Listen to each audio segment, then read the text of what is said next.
Okay, everything works, it seems.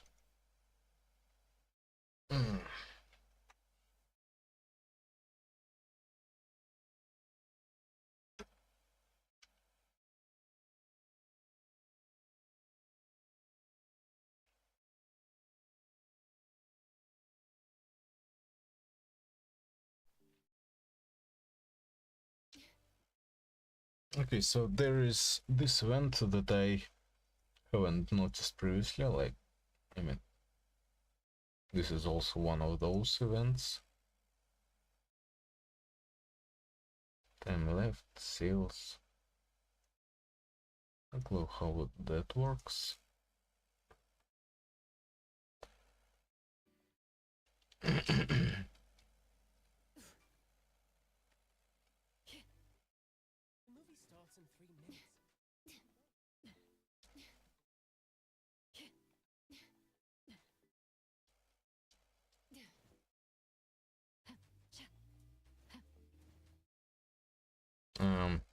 Wait, where am I going?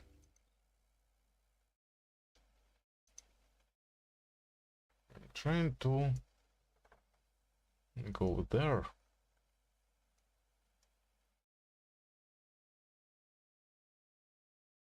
To unlock that. Not that. This. Yes, this. Check normally. And I went in completely different direction.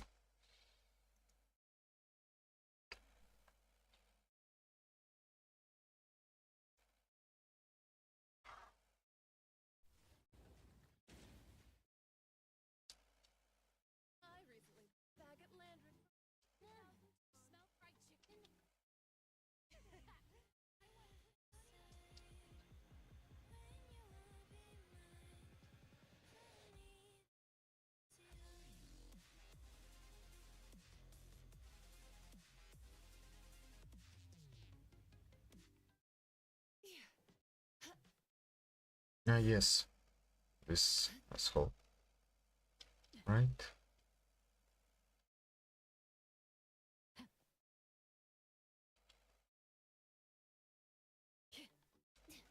It is really annoying to fight with.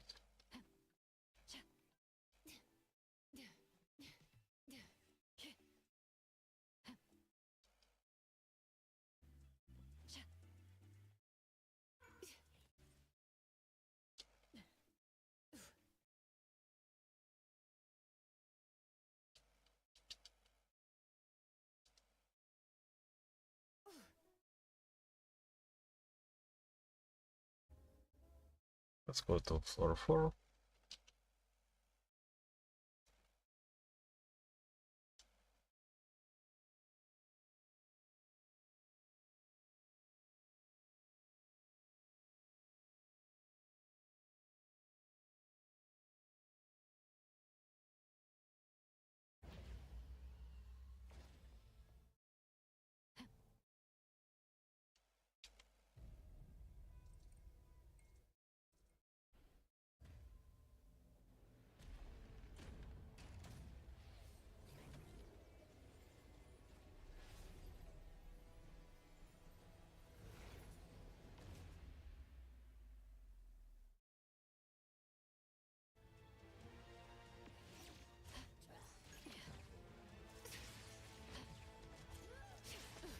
No big deal.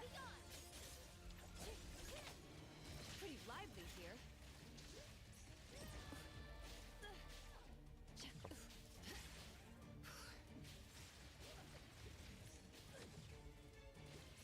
Pretty bold of you. You'll need to try harder now. No big deal. Continue.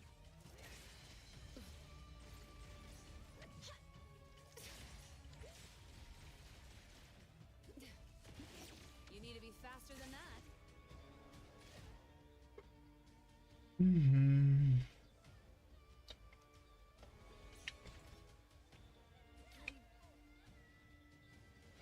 How about not?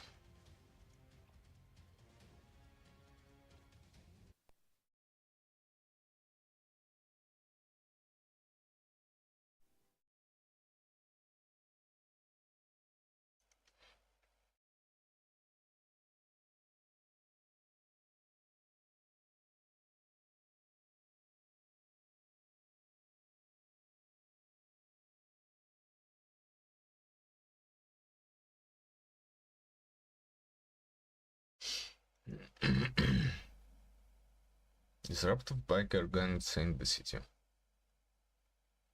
Roman anomalies.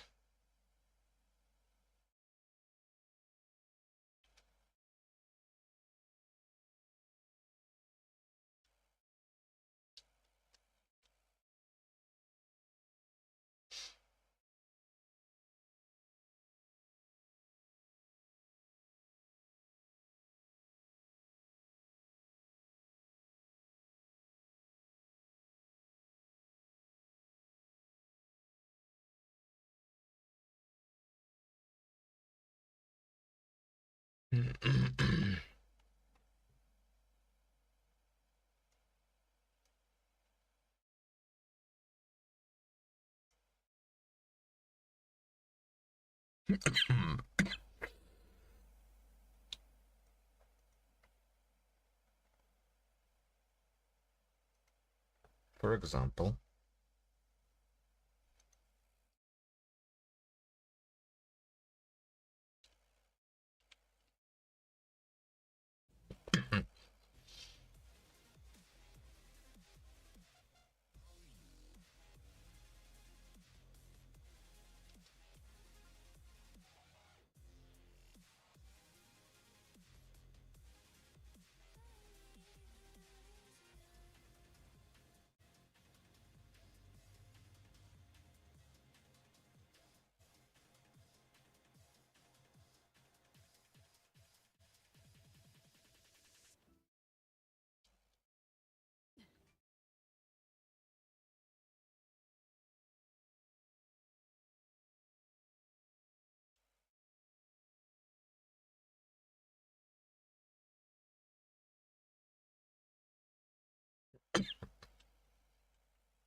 nope.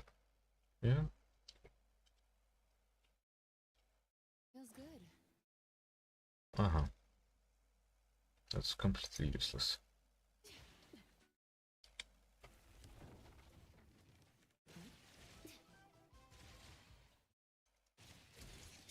Pretty bold of you. Let me take over. Here it is! Get far away! Can you keep up with the wind?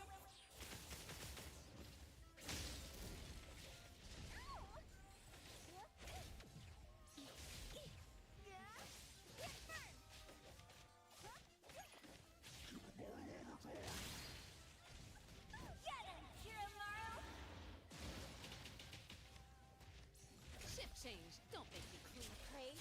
Then break! Great!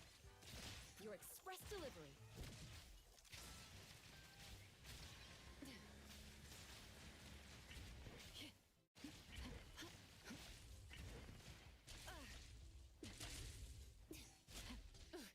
No big deal.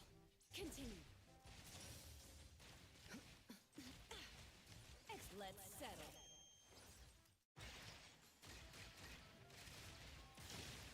I will see through fate, splinter, and fracture. Come on. Come here, Coco. Don't stop. What? Don't blink! A minor mistake.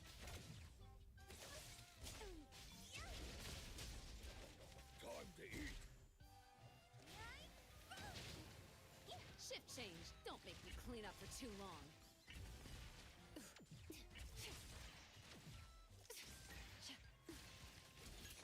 You'll need to try harder next time.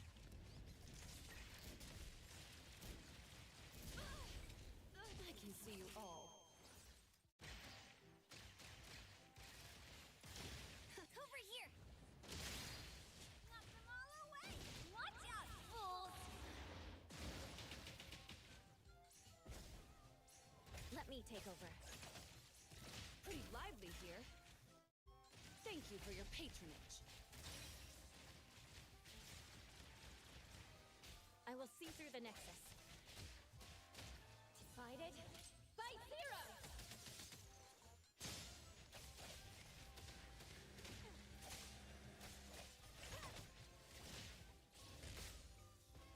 Can you keep up with the wind? Time for the profession. Pretty bold of you. No big deal. Continue. Pretty bold. Let's settle.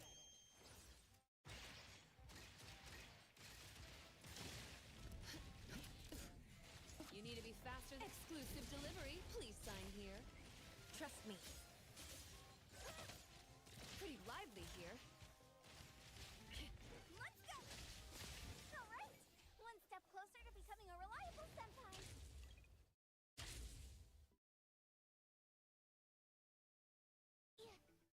Alright, let's put this thing in. That would have ruined my whole day's work. Gotta be careful.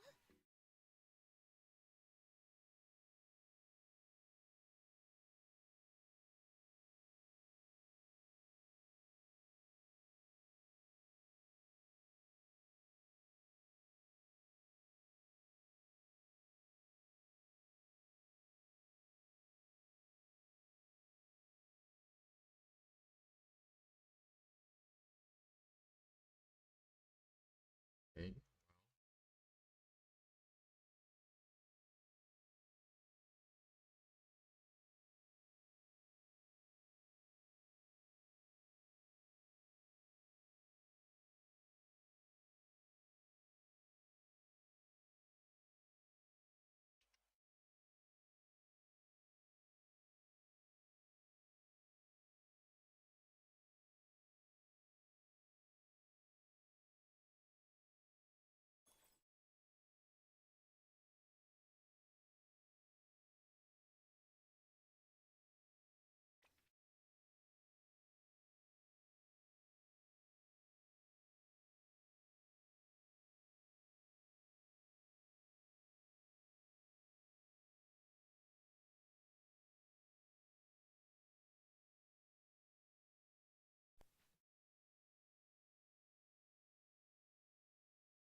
Oh, that's annoying.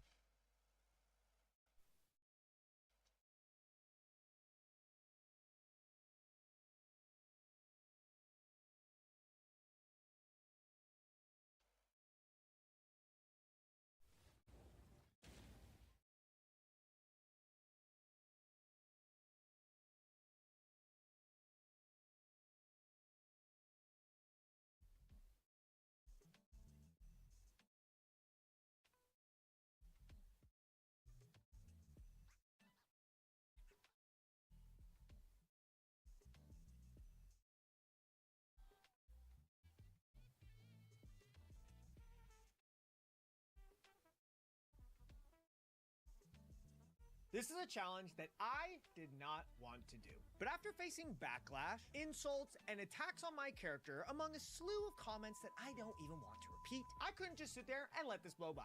I had to do something. Now this is going to require some context. On April 30th, I created a brand new Genshin account to begin a project I've been wanting to do for a long time. I'll be making a full-length video about this account's inception and the series as a whole in the future, but here's what you need to know for now. This account's goal was to be a C0 locked account for all limited 5 stars, with the eventual goal of owning every single 5-star character eventually, all at C0. 4 stars, the Traveler, and Standard Banner characters could activate any constellations we may receive during the adventure, and weapon refinements are all up for grabs too. I have always wanted to have an account at this level of investment because because I think it is the most realistic way to be relatable to any player. Of course, no two accounts are exactly the same, so emulating a relatable account to every player is impossible, but that was the goal. I also wanted to push myself to see what I could accomplish without a single constellation, something I cannot do on my day one main account since at the time of recording, constellations are unable to be deactivated. Now I made a few rules and guidelines for this account. First off, I would remain free to play until completing the Abyss 36 stars and Stygian Onslaught Fearless mode. This was to somewhat simulate the new player experience and see just how long it would take for me to be able to beat the endgame on a fresh account. But after I would accomplish this, the account would no longer be free to play. Once again, the goal is to have every single character at C0, especially the new ones, because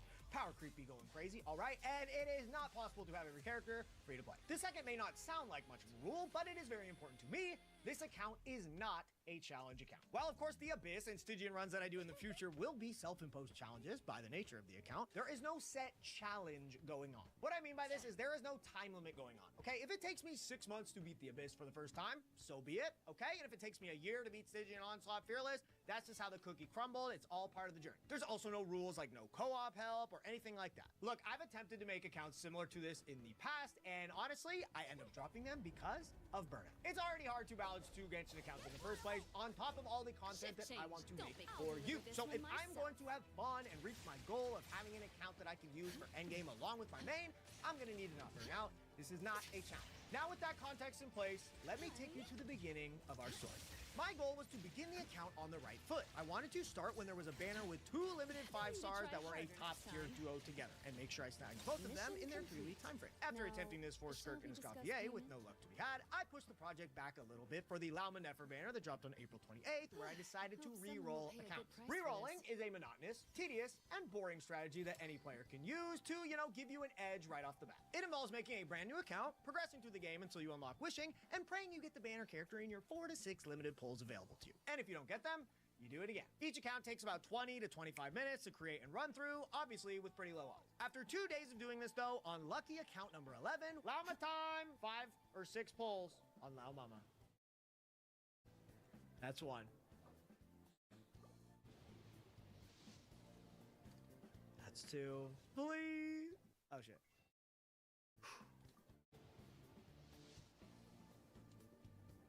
Okay. 4th pull.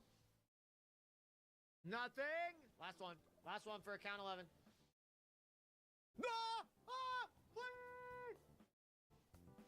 Yes! We did it! With stage 1 of the new account goal in action, it was now time to enter stage 2. Get Nefer before the banner ends in approximately 19 days. Now this is a brand new account, so naturally the exploration status in every region is at 0%. Mondstadt, Liyue, Inazuma, Sumeru, Fontaine, Natlan, and Nodcry, thousands upon thousands of treasure chests and quests ready to be obtained at our fingertips. The roughly 24,000 Primo Gems necessary to bring Nefer home, assuming a 50-50 loss, is a drop in the bucket when you factor in everything that Genshin has to offer. Now this is where I have to take accountability and say that this next part is on me. With 19 days left to get Nefer and a huge backlog of video scripts and shorts to make, I decided to take a break from streaming and hardcore focus on all the off-stream things that I needed to get done. We just celebrated Shiori month, where I dedicated an entire patches cycle worth of presents to Shiori and then some, and that video needed to get rolling. With over 40 days of footage, there was a lot of shenanigans to be documented, so the process of going through the VODs, timestamping them, writing the script, recording, etc., it took me a long time. Then after that, I had about 5 shorts to produce, all while still paying attention to my fiance, dog, friends, and family. I'm not looking for sympathy here, guys, okay? I am just giving you the context. I have the best job in the entire world, but with how I like to make the videos on this channel, they take me a lot of time. It is what it is. So with about 7 days left to get Nefer, Official business. I began the hardcore Primo grind to bring her home. We're gonna skip over the boring details, like I said, but on a fresh account, there are tons of Primos to grab. On day 1, I knocked out the current events going on, like the Nodcry Festival and the video shoot event for a nice chunk of Primos. Then I did a little bit of exploration, followed up by the lower Abyss Roar. Keep in mind, I was ripping temp pulls whenever I could, and we had no luck on day 1, but we did end the day close to another temple at 40 pity into the banner. On day 2, we explored a little bit of Mondstadt, but with some chatter's help, remembered I could teleport to Natlan early and unlock the Tablet of Tana just by talking to it. No Archon quest required. So we were off to the races with 6 hours of Natlan grinding, getting us to 60 pity, still with no Nefer to be found. But finally, on day 3, after farming Natlan again for 3 hours, and with a horde of gambling addicts with pitchforks in hand demanding that I pulled, we got our 5-star. 私の名前はアストローギスト・モナメギストス。偉大なる先生術師モナ。 Yes. I said it wrong. Sorry.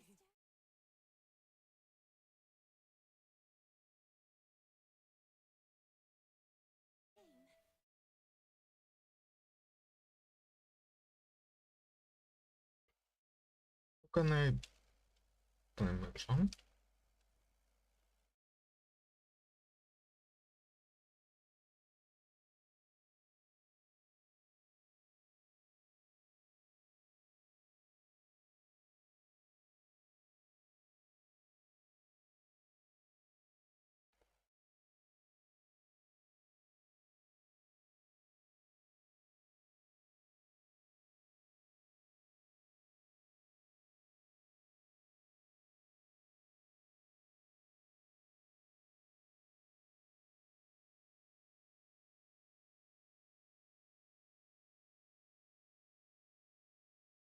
Okay, I need to invite someone.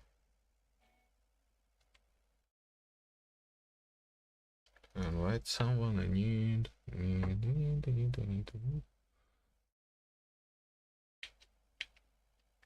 Let's go there. Pleasure working with you. I don't do vague requests.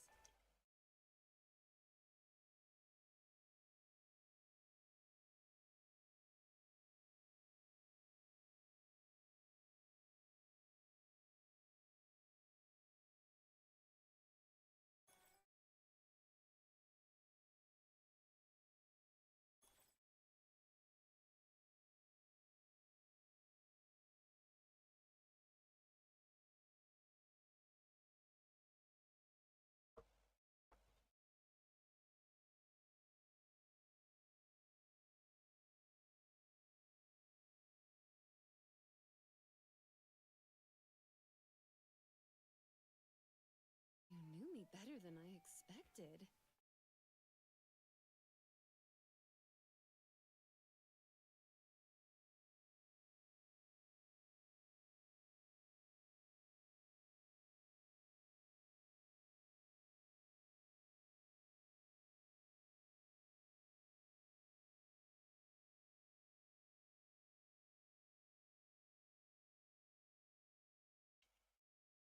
Pleasure working with you.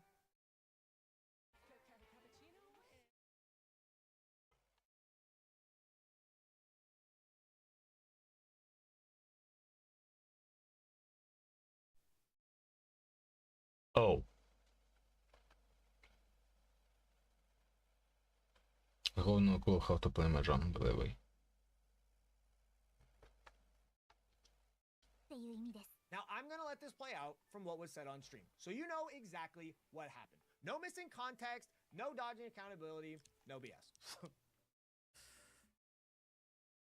Chat, is there enough primo gems in my game? 22%, 74%, 8. Is there enough primo gems on this account of Genshin Impact to guarantee get an Effer? Of course, sir. This is a stupid question, right? Is it dumb? Why are we? No asking? clue Of what I course it is. pressed. Free to play, of course. Here's the thing, man. Chat. I'm a busy ass guy. Here's the thing. Like, I don't have time. I hate to say that, but I don't have time to fucking no life. I don't have time to no life Genshin for the next 4 days of my life. So, like, here's the thing, chat. What if I take out a loan? Right? So like guys, what if I take out like a you know, however many primo gems it takes, 12,000 primos, whatever. How about I take out a loan with you guys? So like we top up. Okay, we top up. And then we get an effort because once again, guys, it's in the game. It's all here. The proof is in the pudding. We take out a loan, and then no matter however many primo gems it costs, we count it. However many primo gems it costs, we're in debt, right? On the account. We're in debt on the account. So like in a way we're still free to play. Do you know what I'm saying? Like in a way we're still free to play. Like 12,000. We're like 12,000 primos in the hole, right? And then I always have that balance. I always have that balance on my account. Do you guys get what I'm saying? Chat, I'm gonna go talk with my financial advisor real quick. 1 second.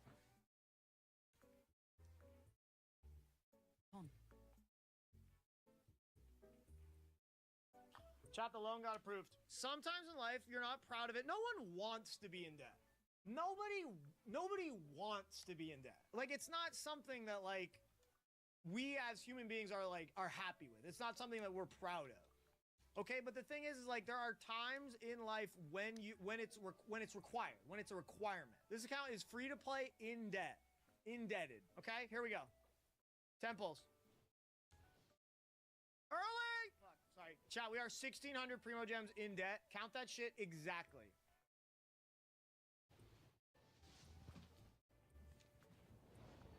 Okay. 32, 3,200, 30. We are 9,600 Primo Gems in debt. 11,840. No! No!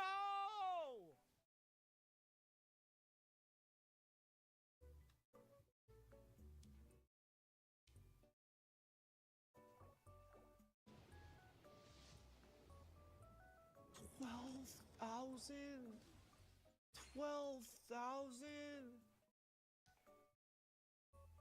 12.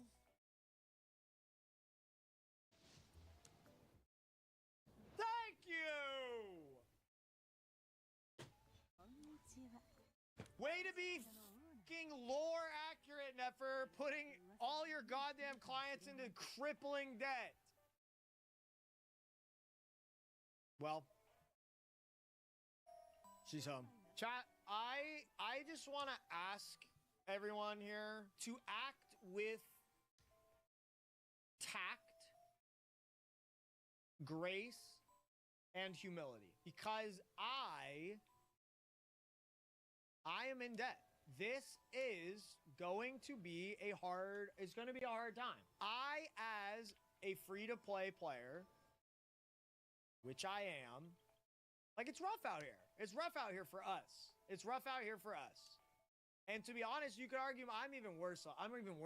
So that is what happened. After 3 days of grinding for Nefer, I decided to swipe the credit card of truth instead of no life in Genshin for the next 4 days over the weekend. And I would hold the account in a 12,320 Primo Gem debt to make up for it, which would simulate the time needed to grind for Nefer while still maintaining the integrity of what was possible on a free-to-play account. Every Primo after 12,320 was usable. Then after beating Abyss and Stygian, the 12,320 Primo Gems would be unlocked since I'm not gonna be free to play forever. While it wasn't the outcome I wanted from today's polls, at the end of the day, I did what was right for me and my account, signed off for the day.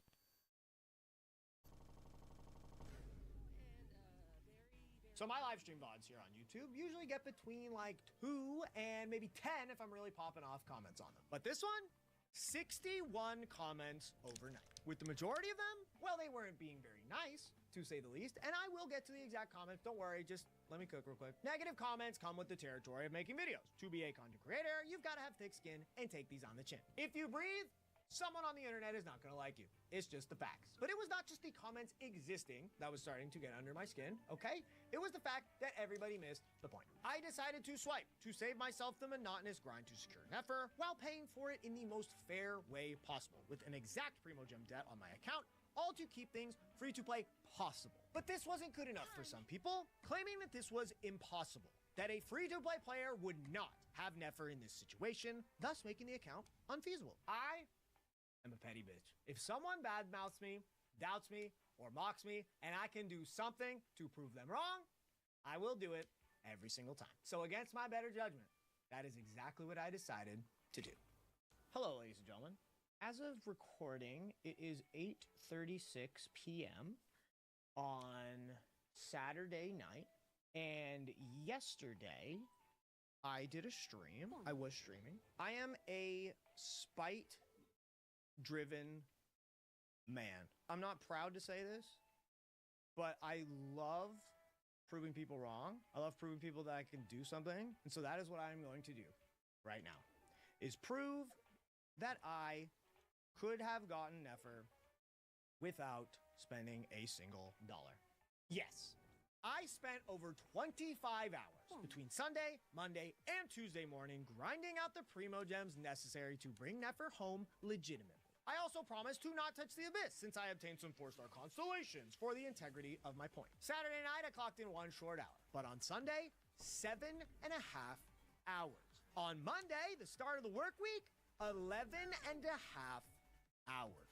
Every single area of Natlan is 95% exploration plus, if not 100, barring the summer event since the quest would take too long. My Tablet of Tawna is at level 50. Something I can't even say my main account has done. And on top of that, I even crushed most of Dragonspire. All of that in about 3 days, all in secret. Yeah, I'm taking a risk here.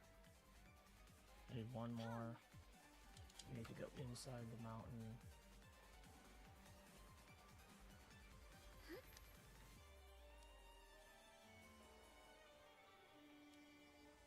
There's one. Holy shit.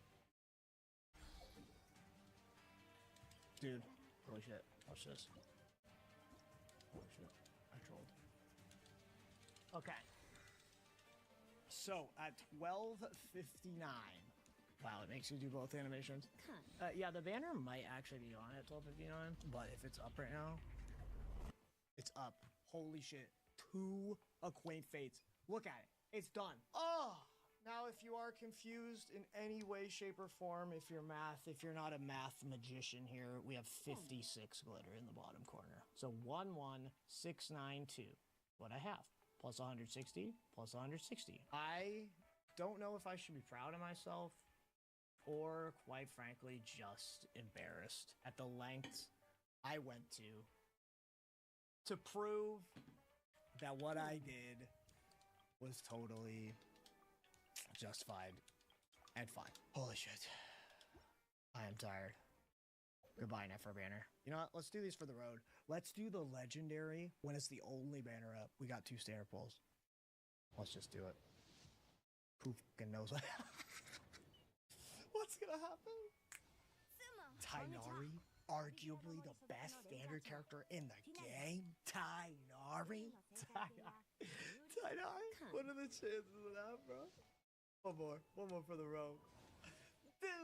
Alrighty, team. I am streaming Nicole Pulse tonight and revealing this to the viewers. So I'll see you there in the past, in the future, in the whatever. Peace. Don't ever come at me. Don't ever come at me with shit again. Okay, I'm a nice fucking guy. I spread positivity. I don't fuck around with people. I don't start drama. I just want to have fun.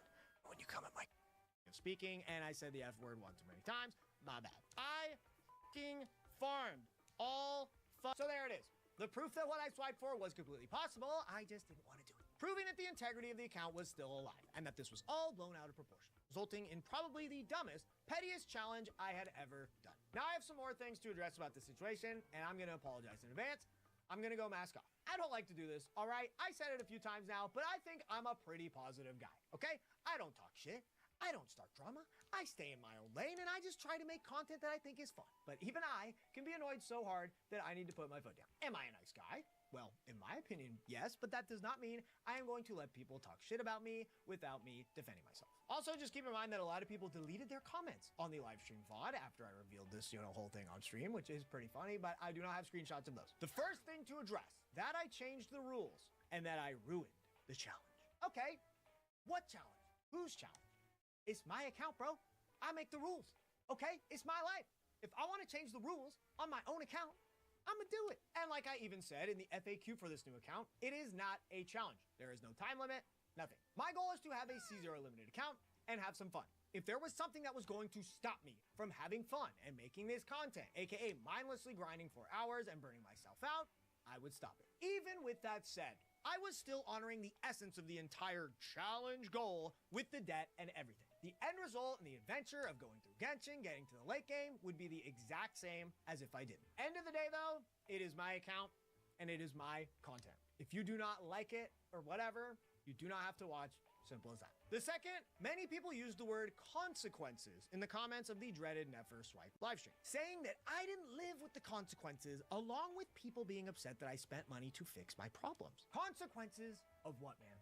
Of me not playing 25 hours plus of a free-to-play game over my weekend? I didn't hit someone with my car, man, or rob a bank, okay? I spent some money in a video game to avoid an extremely boring grind and keep my content flowing. It's a gacha game, man. Calling me losing the 50-50 consequential since I didn't grind for 2 weeks is crazy. Then there's people that pretty much implied that spending money to make up for the loss was gross. All right, this is a weird topic, but here we go. I am lucky enough to call this channel my job. I am able to pay my bills every month by making YouTube videos and streaming with even a little bit of extra money on top of that to maybe have some fun. I do not need to be ashamed at the fact that I could blow $100 on Genshin real quick and it's not that big of a deal for me. If I want to spend my money on something for convenience sake, to make my life easier, for me to have more fun, I'm gonna do it. I have 150,000 subscribers on YouTube, and across both platforms, I get maybe 300 to 400 concurrent viewers live streaming. I am also a huge free-to-play advocate who rarely spends money on their main account when this is my job. So if I am the Genshin creator that you are flaming for spending money on the game and being too rich, I don't know what to tell you, dude. Maybe you shouldn't watch content creators in the first place. People be making money, man. That's how life works. And finally, the topic that struck the biggest chord and had the most comments deleted about it, that I was saying that the account was still free to play or that I am still a free to play player. Now, unfortunately, I have to start by saying this. There is absolutely nothing wrong with being free to play. Why would there be something wrong with it? I think it's the coolest way to play Genshin. I advocate people don't spend money all the time because gacha games are predatory and they want you to get addicted to spending money. Free to play players? You guys are cool, you rock. This next part though is for the vocal minority of people that took offense to me still saying I was free to play. Now I think this goes without saying, but me still saying that I was free to play or the account free to play in debt after I swiped was a joke. I spent money live on stream, man. Of course I'm not free to play anymore. If you were genuinely offended or pissed off that I said I was free to play in Genshin Impact when I wasn't, I am sorry. I cannot think of a poignant, polite way to say this, but you need to go outside. Free-to-play players are not a protected class. There are actual people in real life that are ridiculed, bullied, and discriminated for things outside of their control. I didn't say the N-word. I didn't say the F-slur. I said I was free to play in a game as a joke when I wasn't. Genuinely thinking that free-to-play status is something that cannot be joked about, or the entitlement that your gaming status is being encroached upon by me saying that is just insane. I'm sorry. And before somebody says it, your financial status in real life has no connection here. I am not making fun of you for being poor. That would be terrible. I would never do that. You can be rich in real life and be a free-to-play player, or you can be poor as hell and be a free-to-play player. But the struggles of being free-to-play in a video game are not akin to someone's real-life struggles. Once again, apologies if this didn't seem like me. I have never seen so many negative comments thrown my way, and I have the right to defend myself and my value. If you're upset about how I handled my account, an account in a video game that's mine, owned by me, and you do not want to watch my content anymore, that's all right. I wish you the best. So all in all, did I end up spending money on this account for nothing? Yes. Was this the dumbest challenge I've ever done? Up there with the Mint video? Absolutely. And am I going to continue to call myself free-to-play plus, indebted to Nefer and the Curatorium of Secrets for 12,320 Primo Gems as a joke? Yes, because I think it's funny. If you're still watching this video right now, thank you very much. I would like to apologize for the infrequency of, videos and uploads coming out as of right now, okay? I am still trying to figure out the best way to manage the channel and make all these videos while still keeping the creative liberties of making these videos intact. It has been a growing experience for myself and the channel for sure, but just know that I am working very hard. I know you guys can't see everything that I do off camera, but I promise you that I am, and I still believe there will be a day where we are absolutely crushing it with consistent videos, streams, shorts, everything. Shout outs to the patrons. Shout outs to everybody who freaking watches this goddamn channel. Okay, subscribe if you're still here at this moment, okay? I will see you guys later. We've got a lot of big projects coming up, and I appreciate you. Peace.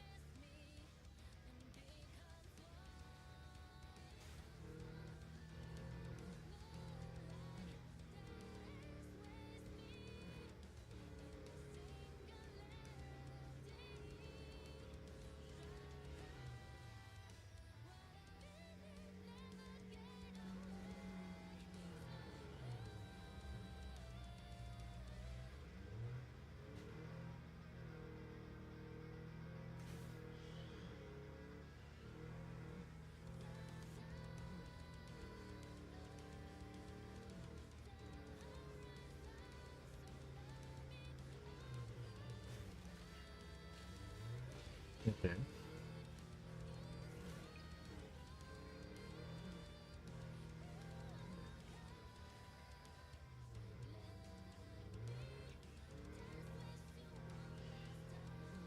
Where's the illegal activity? I can see it.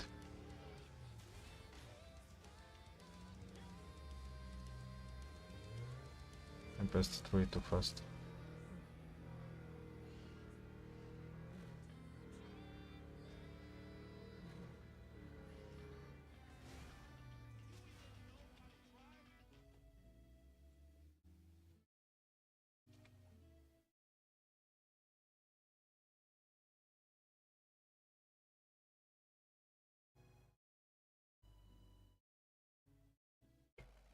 But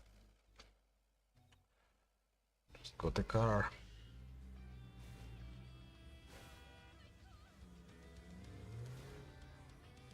Yeah, it is a borrowed car. So what?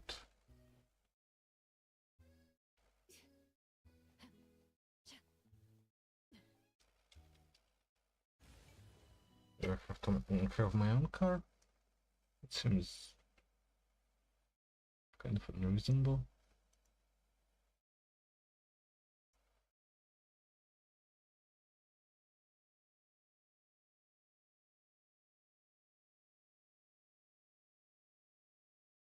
Vehicle Melot Shop.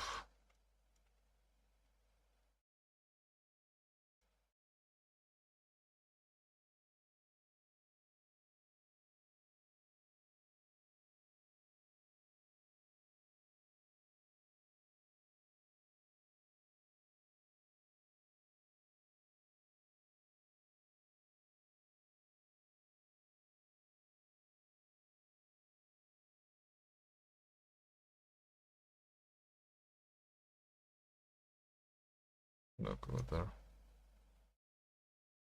From here it seems.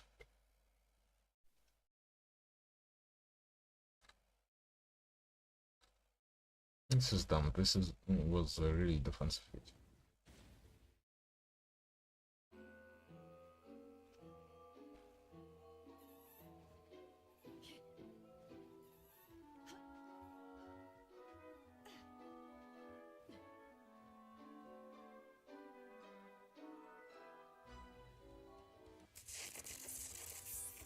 Don't just stand there and grab that fire extinguisher.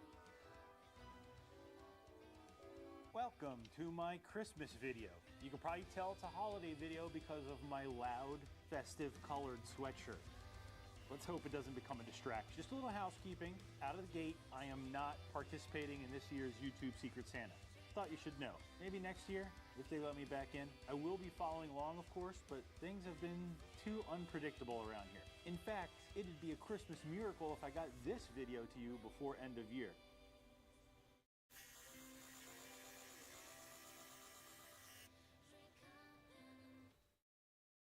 As you might have guessed, we're talking about welders today. Specifically, the latest fun tech they're packing into them.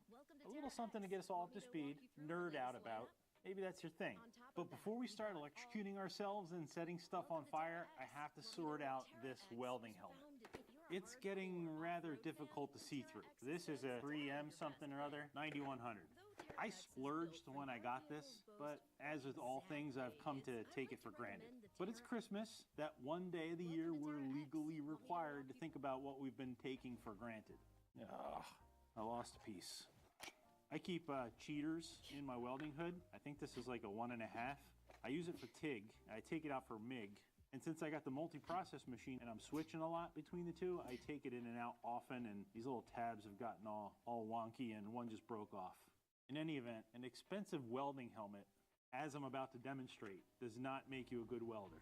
But what does make you a better welder is being able to see what you're doing. Now this might not look too bad because I cleaned it out about a week ago, but dust gets in absolutely everywhere between all these glass and plastic layers. And especially when they start to get all scratched up, I mean, that probably doesn't look too bad on camera, but when you light up an arc through all of these scratches, that's like all you see. Whatever helmet you own, do yourself a favor, take it apart every now and again, give it a good cleaning. If it's too far gone, you can get little replacement lenses. I picked up this kit, starter kit for the did I get the wrong one? 9100X. I'm sure they're the same, or I bought more than I needed. Oh, sweet, I got a new sweatband. Oh, where does this thing? This thing is absolutely disgusting. Holy moly, I can actually see through this thing. Nice.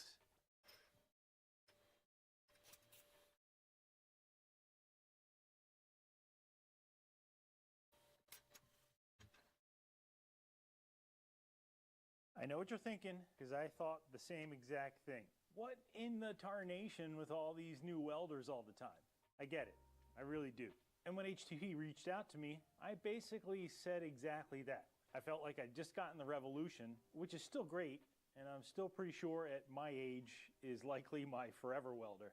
Long story short, they would have liked some eyes on their new machines. Everyone knows how YouTube works these days. But, you know, it can get weird. So I turned down 2 free brand new welders for God only knows why. I don't know what gets into me sometimes. I must be getting sick or something. So I told them that, and in their defense, HTP was pretty cool about it. They're like, we get it, maybe next year, take care of yourself, buddy, etc. But then they pulled something really sneaky. They were like, hey, just FYI, before we go, we're sending you the manuals for the new machines. If you're curious, have a look. They knew what they were doing. These things have some crazy tech in them that I have not seen in other machines. I mean, I'm not a welder aficionado, but you know what I mean. Mixed AC/DC, dynamic arc, whole bunch of stuff. I didn't even know what I was reading. So a couple weeks go by, I call them back. I'll play with the welders. I'll do it on video if I can give them away for free. For now though, it's important for me to tell you that I'm not being paid for any of this. No one is screening what I say or approving this video. No funny business. I'm getting absolutely nothing out of this other than a brief chance to play with new toys, some new tech I'd probably never get a chance to try, in the comfort of my own garage. And of course, share it with you. This is basically someone parking a Mustang in front of my house and leaving the keys in it. And then one of you kids gets the Mustang.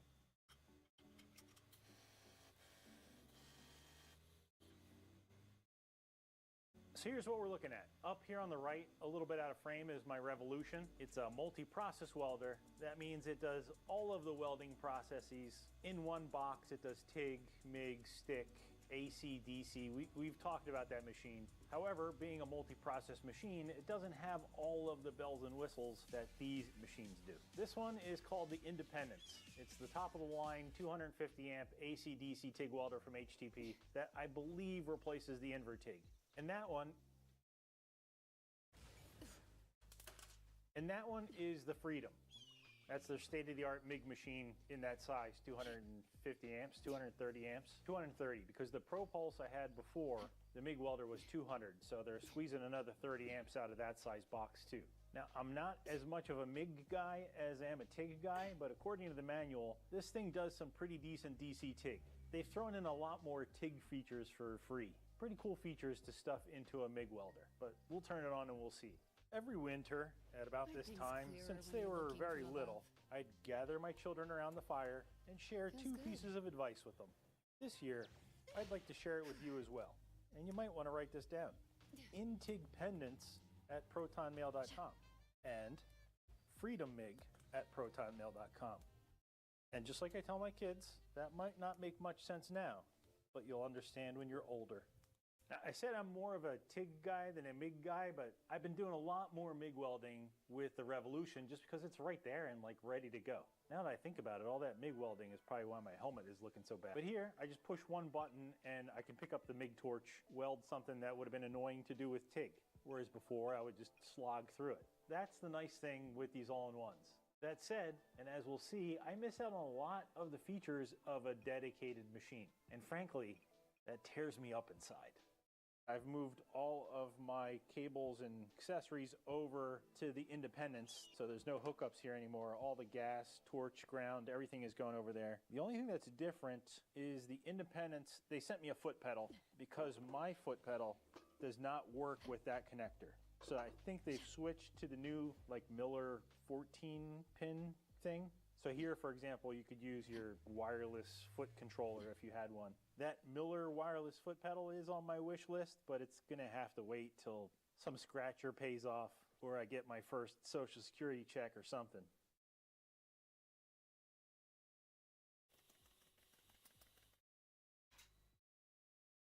I got some metal cut down at my neighborhood sheet metal shop. They just love it when people walk in off the street begging for scraps and asking them to be cut down to the specific size that they want. You should try it.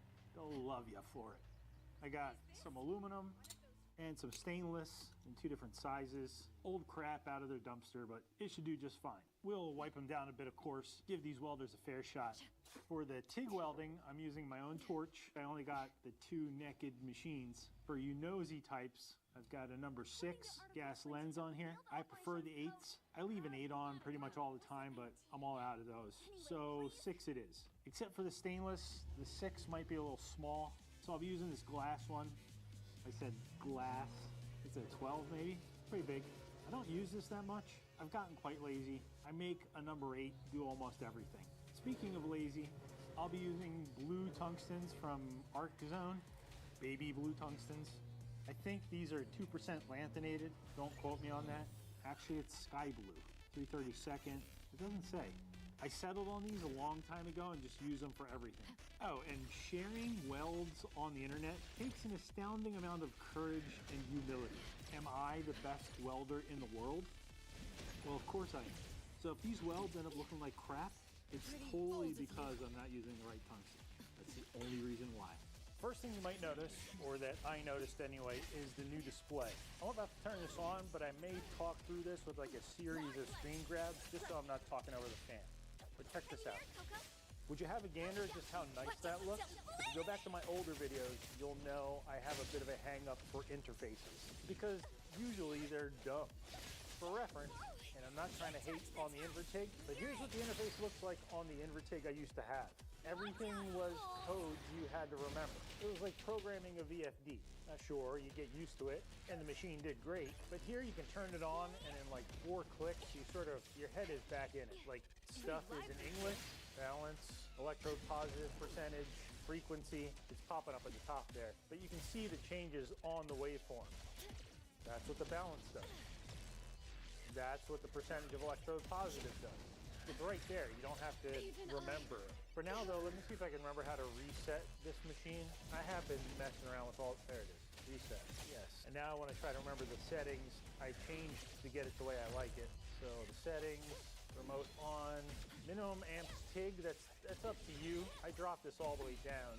Big change on this machine compared to the Invertig. I think that had a 5 amp floor, maybe 4 amp. This is all the way down to 1. Have you ever had to fix someone's, I don't know, irreplaceable exhaust where there's just no metal left? It's rotten through and through. And it's always some weird elbow you can't really patch, or you don't want to be bothered to patch. Maybe I should put it that way. Being able to light up at 1 amp and not blow an even bigger hole and make more work for yourself is a godsend.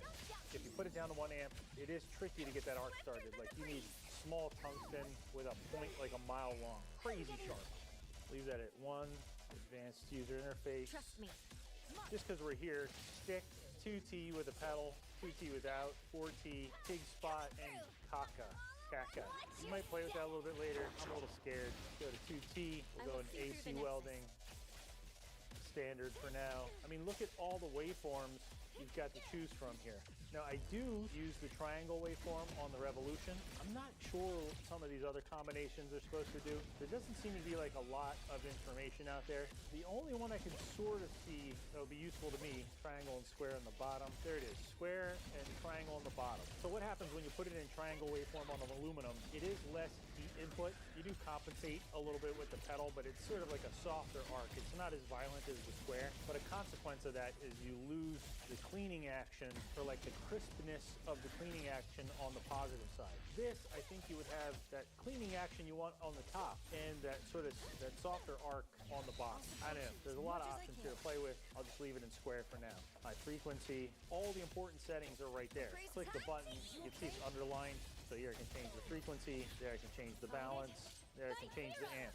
And then if I need to do something more specific, it's right in the waveform display.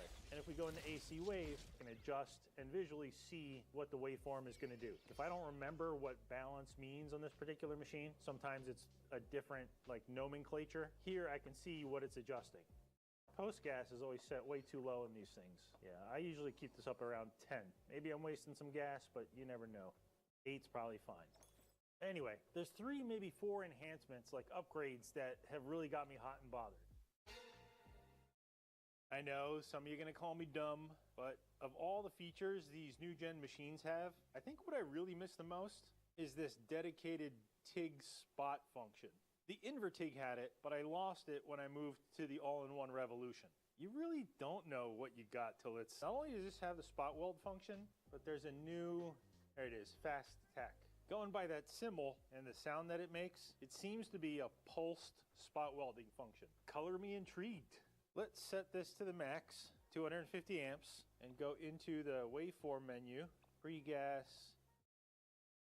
Wait, what? Is that a typo?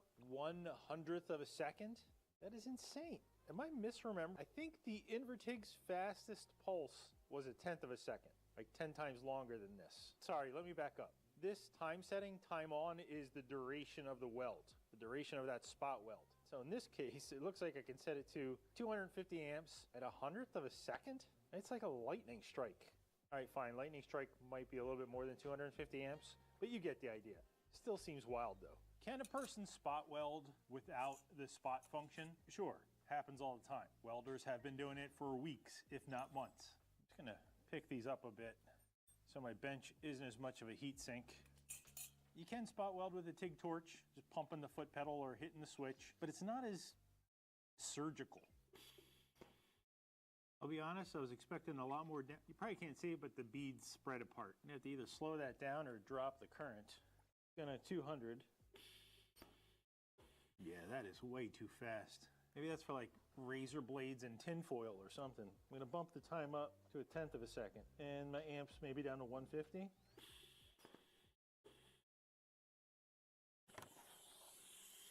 Still too much. 125. There it is. I don't know if you heard me through my helmet, but I said, there it is. How nice that is. Super repeatable, beautiful. I really miss that. Again, yes, you can pump the foot pedal fast to fake a spot weld, and yes, it will stick the metal, but they're never really as pretty as that. Just hate it when your gloves get all melty and they don't fit anymore. Let's talk about Fast Tack. This one is trickier. Again, it looks like a pulsed spot weld. Now, the manual says the pulse can help bring weld puddles together. You see how we like blew through that one? How we got two distinct puddles that just started to open up? The pulsing is supposed to help draw that shut instead of open up. Now, when I read that, and in theory, I get it. You ever notice that in AC welding, like on aluminum, a low frequency will sort of wobble your weld puddles and get them moving enough where they sometimes jiggle together, but at high frequencies, they just like vibrate in place and don't budge. You gotta go in there with some filler. When I read it, that pulsed jiggling is what I imagine this does. But I've been messing with it a bit and I can't quite get it. I mean, maybe it's intended for thicker metal and higher amperages. I'm not sure. Maybe it doesn't work so great on super thin stainless. But what I have noticed is the Fast Tack pulsing makes the spot weld cooler, less heat input. And that tracks, that's sort of what you expect from a pulse weld. Let me just show it to you real quick. It's all the same exact settings, 125 amps. The only difference is it's set to Fast Tack. Those are smaller and they're fused. I mean, they're colder, so it makes sense that they're smaller, but they're also fused. I don't know if you can see this for size reference. It's bigger than my filler metal there and smaller than my filler metal there. So maybe Fast Tack is better suited to like minimizing warp in large panels, auto body and hands type stuff.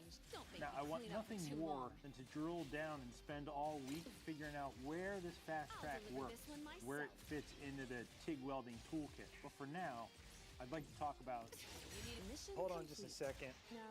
And messing with the menus, I just noticed, I don't think this was a thing before, in the spot welder, you can now set a time between spot welds. Maybe that used to always be there? I don't think I remember that on the Invertig. There you had to hit the pedal every time you wanted a spot weld.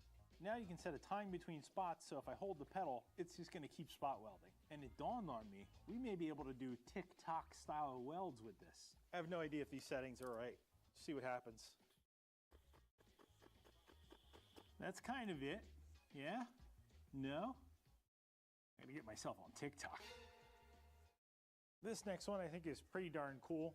It makes me wonder why no one did it sooner.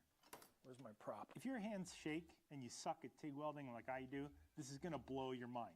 But first, Some background. TIG is a constant current welding process. When you fire up that torch at 100 amps, the box is going to push 100 amps to your work. Constant. However, if while you're welding you change your arc length, say you make it longer, the machine has to increase the voltage. You're still getting 100 amps, but now you're getting more voltage. That's just how it's always worked. Maybe to keep the arc from going out. I don't know why. But that variation is why it's so important to keep your arc tight, to keep that tungsten to work gap consistent. Now, I'm no electrician, not since that house burnt down anyway. But I'm pretty sure that more voltage with the same amps means more power. And a wide, ugly arc, of course. I'm sure we've all seen that. I mean, if you've done any TIG welding at all, especially on stainless, you know how ugly a weld gets if you don't keep that arc length tight and consistent, if it even welds at all. With this new dynamic arc voodoo, the machine adjusts the current to make up for your trembling hands, to make up for that voltage variation. Arc getting too long, it drops the current. Arc getting too short, it boosts that current and keeps you from sticking. The total arc power is kept the same. So now, and I hope you're sitting down for this dynamic arc feature is meant, to the best of my understanding, meant to be a way for you to control your amperage without amp control, meaning you don't have a slider, you don't have a pedal. It's meant to give you a little bit of control over your amperage without a controller. Now you can adjust just how sensitive the dynamic arc is in the menu, kind of like setting a range for your amp control. Like if you're welding something at 50 amps, you probably don't want, I don't know, a 20 amp per volt swing with your voltage arc. But if you're doing something at 250 amps, you might have only needed 230 after you've gotten started. Adjusting your arc length will drop that current. However, hear me out on this. I think it works better as a crutch for us chumps. It helps you TIG weld better. Don't think of it as amp control. Think of it as shaky hand control. Daffodil, what a surprise. I didn't expect to run into you at the photo studio. I came to pick up some developed photos. I printed a few more copies of A-Bone's family portrait. Could I have a few copies? I'd love to keep them too. Of course, Appraiser. You think they are precious too, right? Yeah. Every time I see them, I feel this sense of peace and warmth. I imagine they must mean even more to you, right? Yes. To me, A-Bone is my anchor. An anchor that keeps me from losing my way, no matter how far I drift. With it there, I can always remember the way home. These photos carry more than just memories. They represent the bonds and belonging behind them. I was here. We were together. I will protect A-Bone forever. Daffodil, I rarely see you smile like that. There's something really gentle about it. Rarely.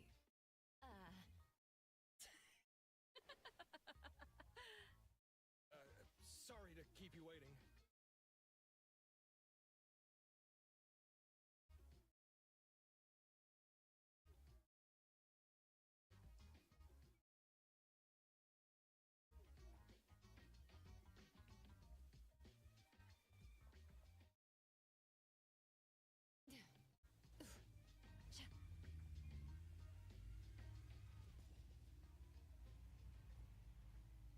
This is Mint from CSU2.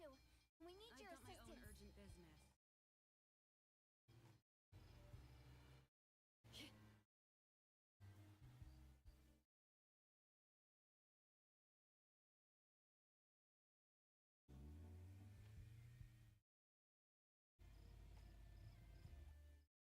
Official business. We need your cooperation. I hope this helps you guys out.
too long. Pretty bold of you.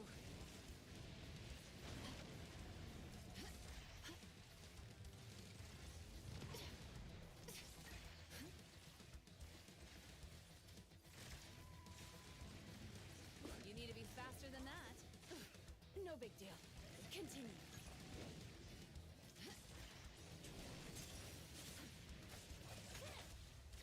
Time for the professionals to take over.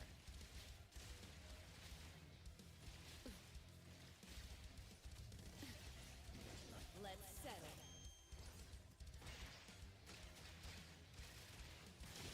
I will see through the Nexus.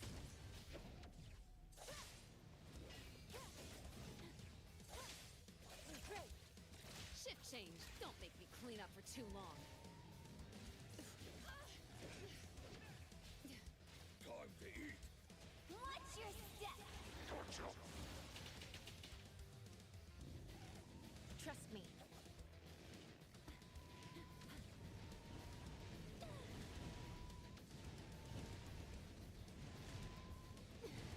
Watch the...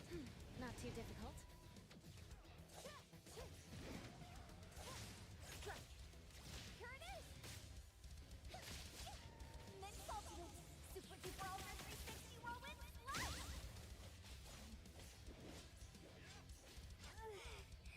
I'm getting tired. Hey-ya!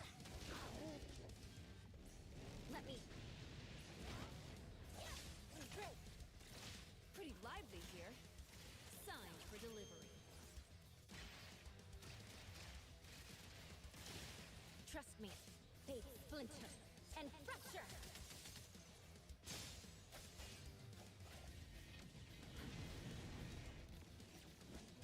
Ah, come on. Truth. Time to eat. Intel confirmed.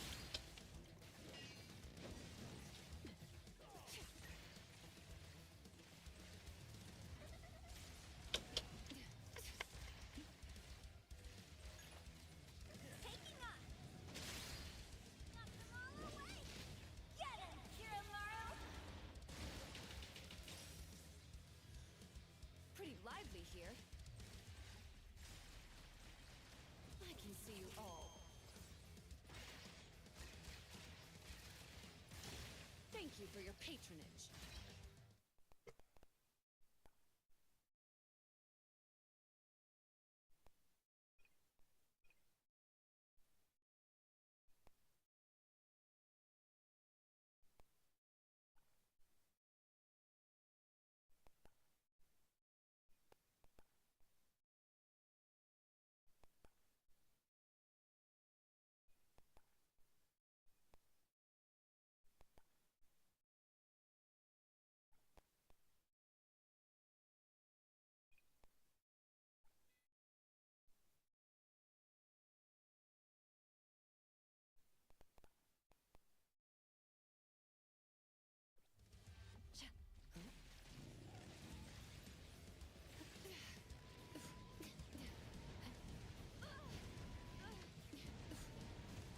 Pretty bold of you. You'll need to try harder next time.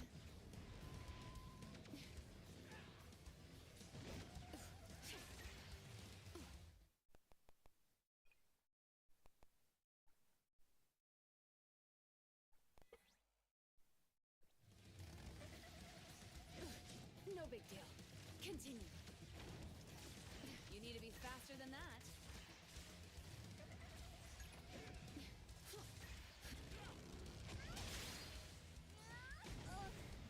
Shift change. Don't make me clean up for too long.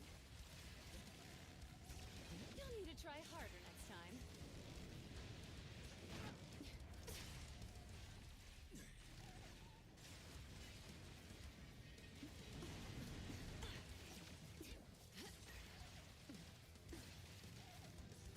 You need to be faster than that.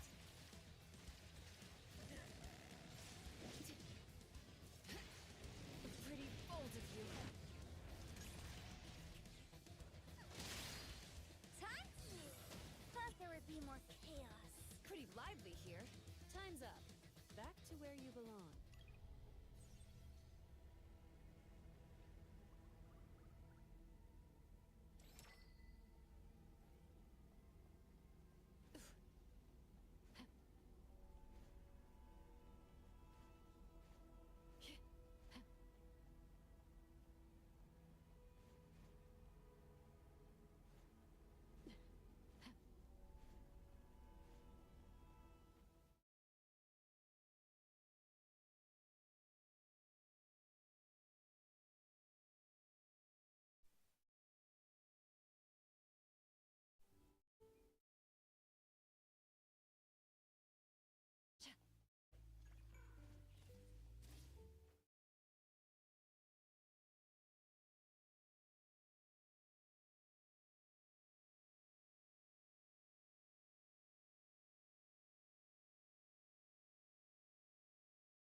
I'm not exactly sure how to convey this to you on camera.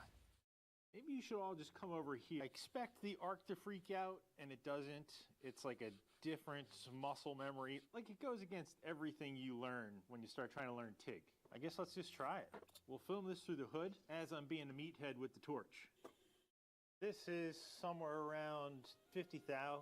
My machine's set to 30 amps, and the dynamic power is set to 5 amps per volt. So I should be able to pull off a swing. I'm not sure how many volts are involved here. 20 to 40 amps maybe?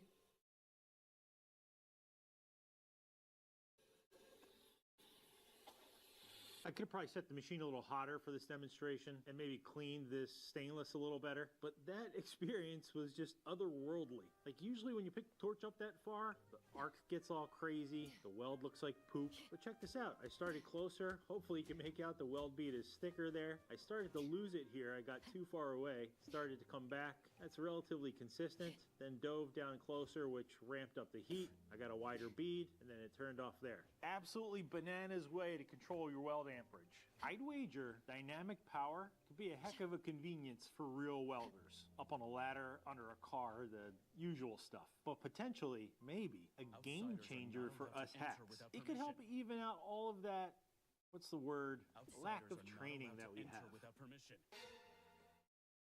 Here's another one that, I don't know, once you see it, makes me wonder why they weren't doing this out of the gate. When they first started to do all this waveform stuff to better weld aluminum. In hindsight, seems like a no-brainer. Just like that last part, we need a quick crash course in AC welding. AC welding looks like this. This happens to be square wave. Compared to flat-lined DC welding, which looks like you just lost your patient. AC welding works for reactive metals like aluminum because half of that waveform, the top half, that electrode positive half, is breaking up the aluminum oxide, the delicious, crusty protective barrier. And the bottom half, the electrode negative, is doing the heavy lifting. It's melting the metal underneath that oxide and welding the parts. So half the AC waveform, the top half, is practically doing nothing for us at all. I mean, sure, fine, yes, you need it to weld, but you're being paid to weld, not being paid to break the oxide layer. Unless it's your job to wire brush rusty raw stock all day before it comes in the shop. But in that case, what are you doing touching the weld? That fact that only half the AC wave is doing the welding is what all the hubbub is about when we talk about balance, percentage electrode positive, triangles or snowflakes or whatever the waves are on the top or the bottom. They're all tricks to control what that weld current is doing so that you get the best weld for what you're trying to do. For your specific application, some combination of all those settings will get you welding smoothly and not burning through tungsten electrodes like they're MIG wire. Now what mixed welding does, hold on to your hats, mixed every now and again stops being AC and just pumps raw electrode negative DC into the puddle, the part that does the welding. So now for a fraction of every cycle, 100% of your machine's power is doing the welding. Put that in other words, the same machine with the same max amps can now weld thicker aluminum without having to resort to stuff like draining all the helium out of your kids' balloons. You know what? Let's use some of this thinner stuff. I'm the one paying the electricity bills around. These are a 1/16 of an inch, so 60 thou, amp per thou. They're ice cold though. Let's set the machine to 70 amps. We'll start off with just AC, just a regular square wave. Дамы и господа, спорим, что я телепат? Ну, то есть, понятное дело, что никакой магии в реальном мире не существует, кроме экстрасенса Пахома и магии Байова, разумеется. Однако я прямо сейчас покажу вам несколько картинок, после чего с точностью угадаю, о чем никто из вас абсолютно достоверно не думает. Готовы? Готовы. Опа! Прямо сейчас за моей спиной возникла Steam-страничка новой свеженькой 6-й Форзы. Вы видите вот это число, да? Видите? Отлично. Тогда держите еще вдогонку. Опа! Страничку нового Лего Бэтмена. Ну и напоследок держите Steam-страничку нового агента 007, который First Light. И я не знаю, возникли у вас сейчас в голове вопросы с категории «А чё все так дорого-то?» Но я абсолютно уверен, что ни у одного из вас, ни у одного моего зрителя, даже самого финансово успешного, сейчас в голове не появилась идея с категории «О, а игры в последнее время как-то приятно подешевели. Наверное, стоит ими оптово закупиться, потому что они ни разу не подешевели». Понятное дело, что изредка мы все-таки получаем приятные сюрпризы в лице того же Silksong за $20. Но именно серьезно серьезные AAA-блокбастеры за последние годы только дорожают и обзаводятся все более и более премиальными Golden Black Deluxe Rucksack Edition'ами. Ну, например, во время оптовой закупки этих замечательных весенних релизов по ценникам цивилизованной Европы я залетел почти на 280 евро. Но это потому, что я дурак, я виноват, мне нужно по работе, вот эти вот большие эдишены, хрен с ним. Но даже если покупать самые базовые, самые стандартные издания этих игр в самом дешевом регионе Стима на планете, коим, насколько я знаю, является Индия, ты уже потратишь 120 баксов. В куда более популярных Турции, Украине или Аргентине в районе 140-160 баксов, в Казахстане около 170, а если покупать ключики за рубли на маркетплейсах, то выйдет что-то около 14,5 тысяч рублей или около 200 баксов. Недешево, да? Вообще-то нет, недостаточно дорого. Во всяком случае, именно так говорит аналитик одного из самых влиятельных мировых банков Bank of America Амар Десуки. Не так давно он выступил с очень дерзким тезисом о том, что GTA 6 просто обязана стоить как минимум 80 баксов. Но не ради себя самой, а ради благородной цели спасения всей игровой индустрии. Ну давайте я процитирую этого Десуку. Игровая индустрия, которую многие сейчас считают попавшей в кризис, будет испытывать огромные трудности с продажей игр по 80 баксов, если GTA 6 сейчас выйдет с ценником в 70. Мы полагаем, что в интересах самой Take-Two, как издателя и партнера для разработчиков, поднять ценовую планку сразу для всей индустрии. Я понимаю, что некоторым из вас уже хочется, так сказать, поближе познакомиться с мамой этого джентльмена в каком-нибудь укромном будуаре, но не спешите, потому что у него есть убедительные аргументы. Я не говорю, что хорошие, но убедительные. Первую идею вы уже поняли. Если даже самая ожидаемая игра десятилетия будет стоить меньше 80 баксов, то у других AAA-издателей просто не будет шанса в очередной раз поднять цены, и тут он полностью прав.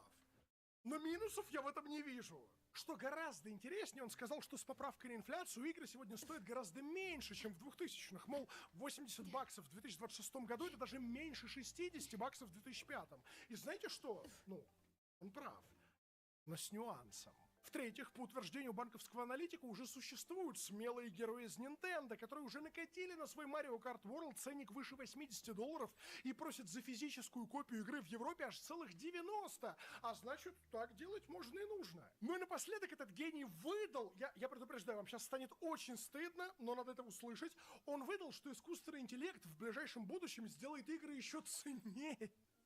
А поэтому ценник обязательно необходимо повышать. Вот смотришь ты на это батальное полотно из Crimson Desert и сразу понимаешь, вот она, настоящая ценность видеоигр. Окей, ну всем понятно, что последний тезис безумно бредовый, но в остальном он как будто бы говорит по фактам, разве нет? Приветствую вас, дамы и господа, Дрю на связи, и через несколько минут вы поймете, как даже из правильных цифр этот аналитик делает чудовищно бредовые выводы. Но что самое парадоксальное, у этой чисто корпоративной позиции про необходимость повышения цен на игры почему-то обнаруживаются защитники среди обычных игроков. Они сразу вспоминают, что 60-долларовый ценник на блокбастерах держался еще со времен Xbox 360 и вплоть до эпохи PlayStation 5, а потом употребляют магическое слово «инфляция», которое как будто бы должно все объяснить.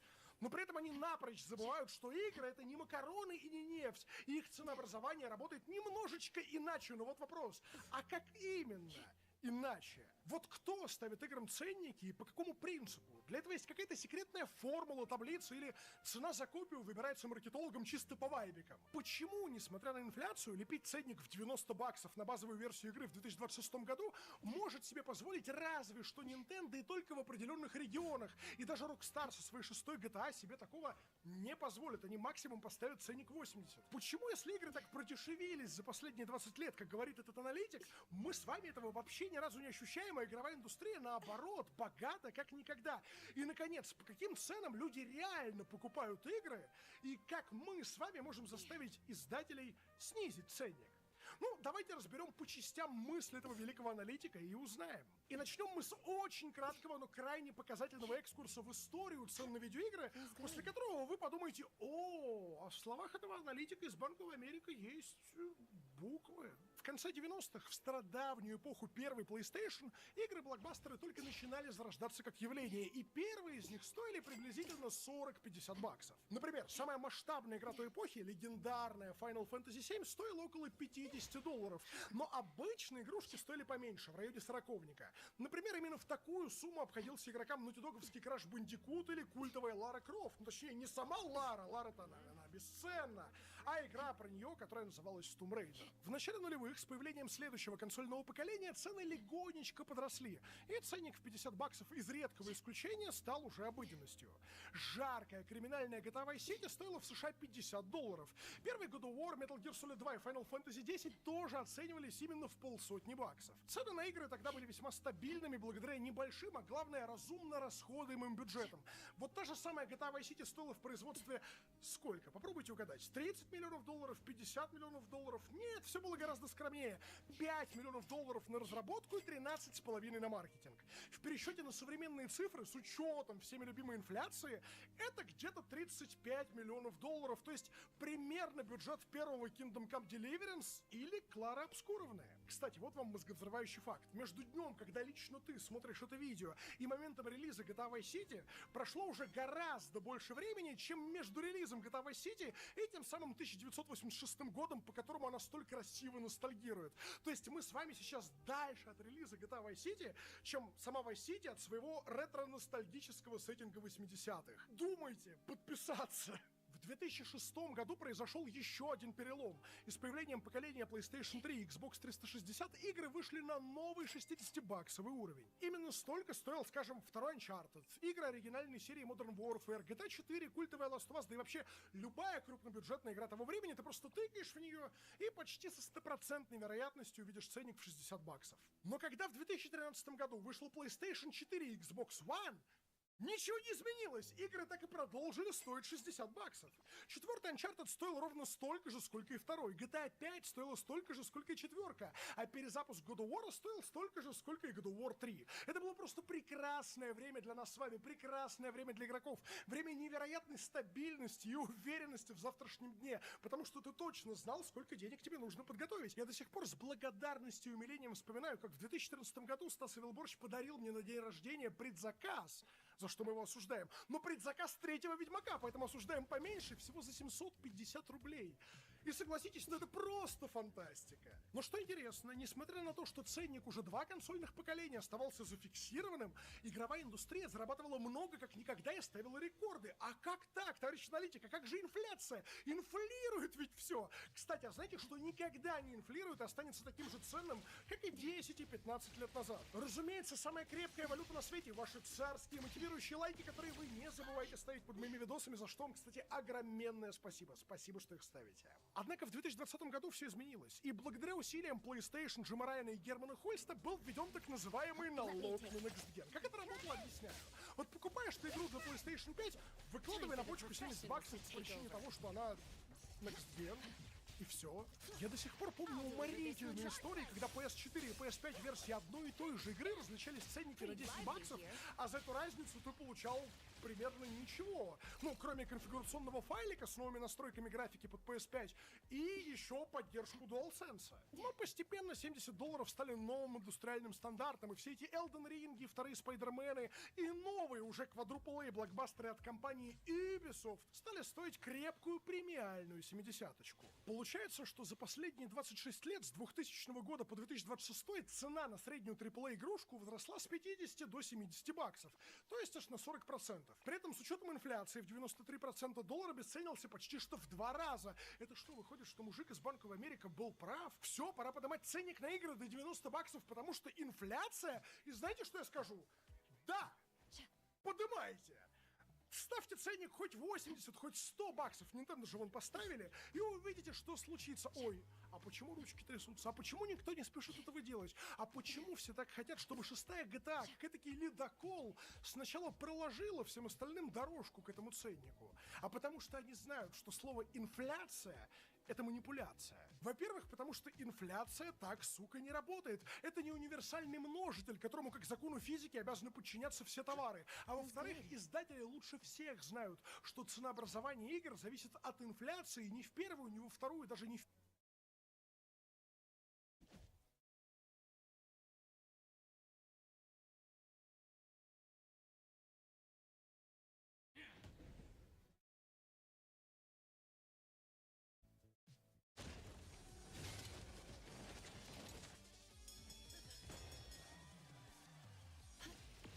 You need to be faster than that.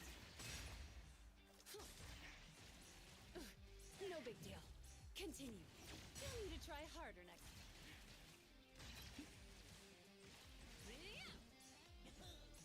Pretty bold of you.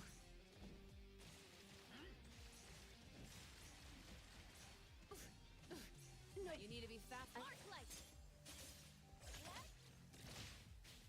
Here's your delivery. Mission complete. Now, shall we discuss payment? Time's up. Back to where you belong.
В пятую очередь. Нет, так-то мужик из Банка в Америке действительно прав. Прав в том, что инфляция существует. Но что это вообще такое? Что она отражает? Она отражает способность суммы денег приобрести товары из среднестатистической потребительской корзины. Но видеоигры — это не сыр, не автомобили, не макароны. Они не обязаны дорожать вместе с сыром или макаронами. Это не товар первой необходимости и не продукт, который человек покупает каждую неделю, независимо от своего настроения. Это интерактивное развлечение, это искусство.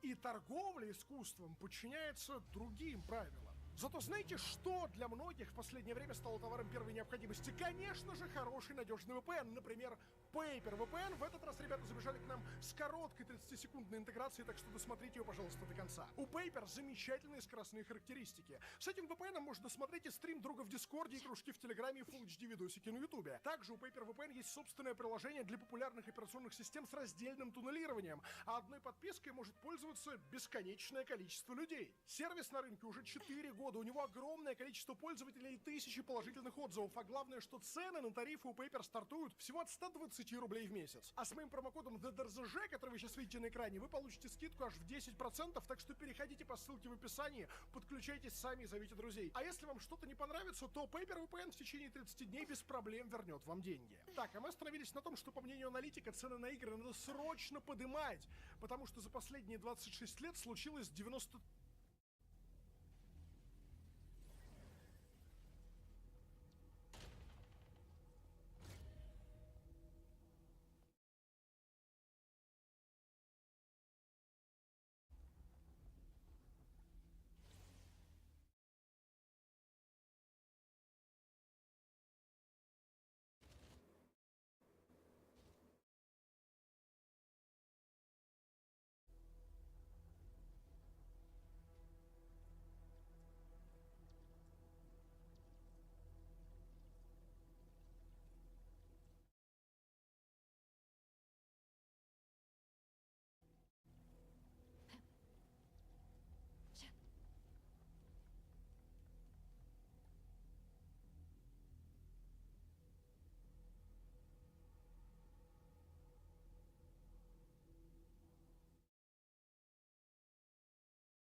take over. Great. Tag, you're it. I got this. Here. Don't doubt me. Coming through. Knock them all away. Watch out, fools.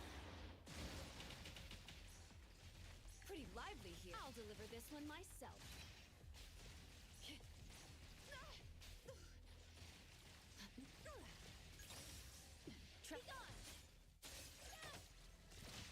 Time for the professionals to take over.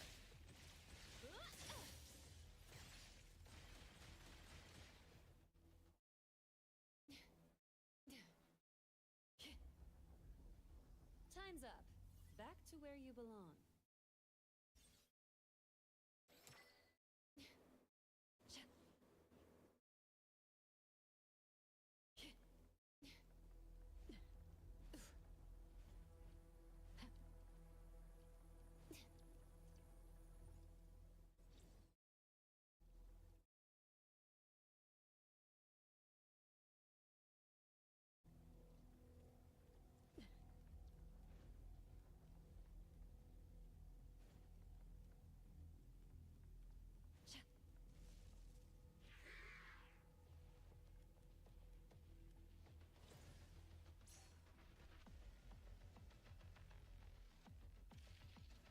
Exclusive delivery. Please sign here.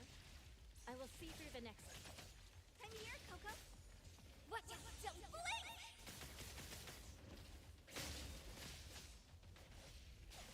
Leave it to me, Mint. Let's finish this. Shift change. Don't I can see you all.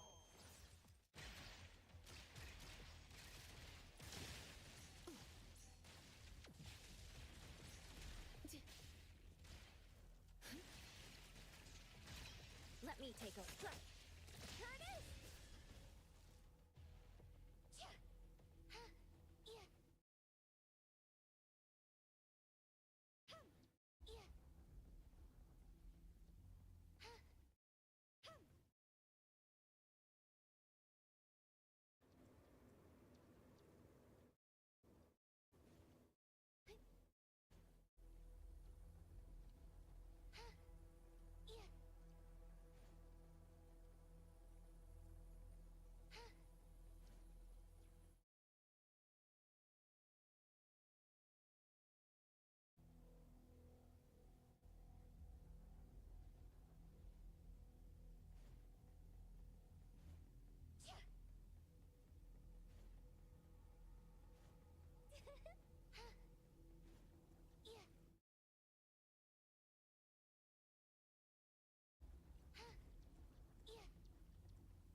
Compared to exams, this is just a piece of cake.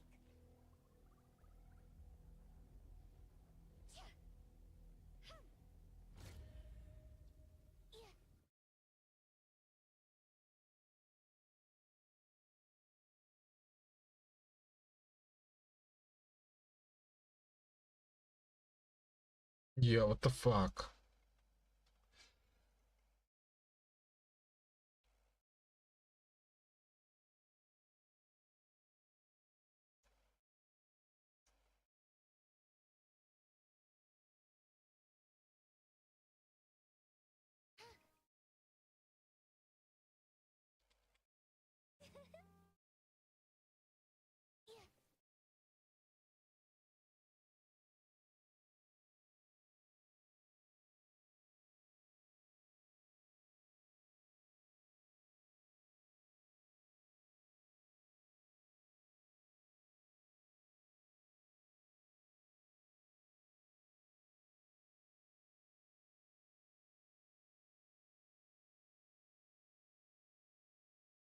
Трехпроцентная инфляция доллара.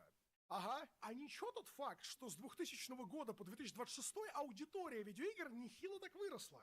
Если это ваша инфляция американского доллара за 26 лет составила аж 93%, то количество геймеров за этот же промежуток выросло с 350 миллионов до каких-то жалких 3,5 миллиардов. То есть на 900%. Ну всего-то, господи, в 10 раз выросла база потенциальных покупателей. Тьфу, ерунда какая. Кто-то скажет, так большинство из этих 3,5 миллиардов играют на мобилках, и будет абсолютно прав. Прав в том, что в 2000 году никакого мобильного гейминга как явления не существовало. Как не существовало таких явлений, как DLC, Battle Pass'ы, геймпассы, лутбоксы, таймсейверы и делюкс-издания, которые теперь существуют и приносят издательствам значительную долю прибыли. Если считать всю игровую экономику, консоли, ПК, мобильные подписки, внутриигровые покупки и железа, рынок за 26 лет поднялся примерно с 16,8 миллиарда долларов до 188-189 миллиардов. Ну, номинально это что-то вроде 11-12-кратного роста. Но с учетом нашей с вами уже любимой инфляции, игровая индустрия все равно выросла в объеме больше, чем в 5 раз. Мистер Досуки, вы хотите что-нибудь сказать по этому поводу? Это не считается. Это не считается, я не знаю, это вброс. Ага, я так почему-то сразу и подумал. Кстати, если вам нравится такой сиплый разбор этого аналитика, то обязательно подписывайтесь на канал, если не были еще ранее подписаны. Мы с командой всегда безумно благодарны новым подписчикам. Конечно же, тоже. Но именно сейчас на заблокированном ютубе новые подписки важны как никогда. И спасибо вам огромное, что подписываетесь. Так вот, развивая мысль о росте индустрии. В 2000-х продать 10-12 миллионов копий игры за год считалось просто потолком успеха. Потому что прыгнуть выше было уже невозможно. Например, тираж GTA San Andreas за первый год ее существования составил 12 с небольшим миллионов копий, и это по меркам 2004 года был бомбический результат, почти как у CJ в летной школе. А теперь перенесемся в наши дни, когда Helldivers 2 тоже собрала тираж 12 миллионов копий, но уже всего за 12 недель, и даже близко не будучи главным хитом поколения. А Monster Hunter Wilds вообще продалась тиражом в 10 миллионов копий всего лишь за 1 месяц. Только за первый год RDR 2 продалась тиражом в 26 миллионов копий, и сейчас это уже даже близко не потолок. Сейчас у игры уже 85 миллионов проданных копий, а игры прошлого не могли о подобном даже помыслить. Я думаю, что 6-я GTA, кстати, пробьет потолок в 12 миллионов проданных копий где-нибудь за один день. С момента открытия предзаказов. Опять же, раньше, в нулевых, у разработчиков была проблема физических носителей, потому что надо было где-то затарить огромный объем картриджей или компакт-дисков, записать на них игру, а потом отвалить весомую сумму денег за логистику этих накопителей в магазины по всему миру. А теперь этой проблемы нет, потому что большинство людей закупают цифровые копии игр в Steam, PSN или Xbox Live, а на создание цифровой копии у разработчика уходит примерно $0. Ну, то есть технически чуть-чуть побольше, потому что надо хранить где-то образ игры и платить за его передачу по интернету, но это даже не микроскопическая, а скорее квантовая несуществующая сумма. А ведь еще многие технологии для разработчиков стали гораздо доступнее и дешевле. Например, если в 2012 году запилить motion capture могли себе позволить только богатенькие буратинки вроде Rockstar'ов или Naughty Dog'ов, то теперь, в середине 20-х, благодаря MetaHuman'у, мы видим крутые лицевые анимации в относительно дешевом Hellblade или той же самой Clair Obscura. Проще говоря, 10-кратный рост числа игроков и открытие новых возможностей вроде цифровой торговли, мобильного гейминга, подписок, дешевых технологий и новых методов монетизации от DLC-шек до батл-пассиков с лихвой и многократно перерывает инфляцию за последние 26 лет. И тут, если вы внимательно смотрели все видео на моем канале, вы можете уколоть меня рапирой в пузико. Я бы даже сказал, вы должны меня остановить и спросить: стоп, Андрюх, подожди. А не ты ли нам рассказывал вот в этом видео про статистику видеоигровой индустрии, что за последние годы ее рост замедлился, и приток новых геймеров тоже начал замедляться, что число игроков практически уперлось в свой потолок. Ну и вот что теперь остается делать этим бедным издательством, чтобы индустрия росла, кроме как повышать ценник на игры вместе с индексом инфляции? Ага, только почему-то никто так не делает. Даже самые жадные издательства, вроде Electronic Arts, пока еще не ставят на стандартные издания своих Battlefield'ов экономически справедливый, рассчитанный с учетом инфляции ценник в 95-97 баксов. А знаете почему? А потому что ценообразование видеоигр управляется далеко-далеко не инфляцией, А вот этой вот крестообразной ебало из учебника по экономике за 8 класс, которая называется «Законом спроса и предложения». Разработчик или издатель хочет нащупать для игры такой ценник, при котором он сможет максимизировать свою прибыль, то есть сделать так, чтобы результат перемножения количества купленных копий на ценник давал самую сочную, самую приятную, самую большую циферку из всех возможных. Но ценник должен быть не слишком маленьким, иначе ты не отобьешь затраты на производство, но и не слишком большим, иначе твою игрушку попросту никто не купит. В случае с играми-сервисами, типа второй Destiny, все сложнее. Там надо подобрать красивый гробик. Но если игра-сервис каким-то чудом все еще жива, как, например, Warframe, то надо максимизировать не только мгновенную прибыль, но еще и число игроков, которые будут оставаться в игре, чтобы потом разводить их на микротранзакции. Поэтому многие ММОшки-сессионки стоят ровно 0. Но как конкретно поставить на игру именно такой оптимальный ценник? Откуда его взять? Может быть, есть какие-то таблицы сопоставления бюджета игры, рекомендуемой цены, или какой-то хитрый алгоритм у Steam и маркетологов? И ответ — нет.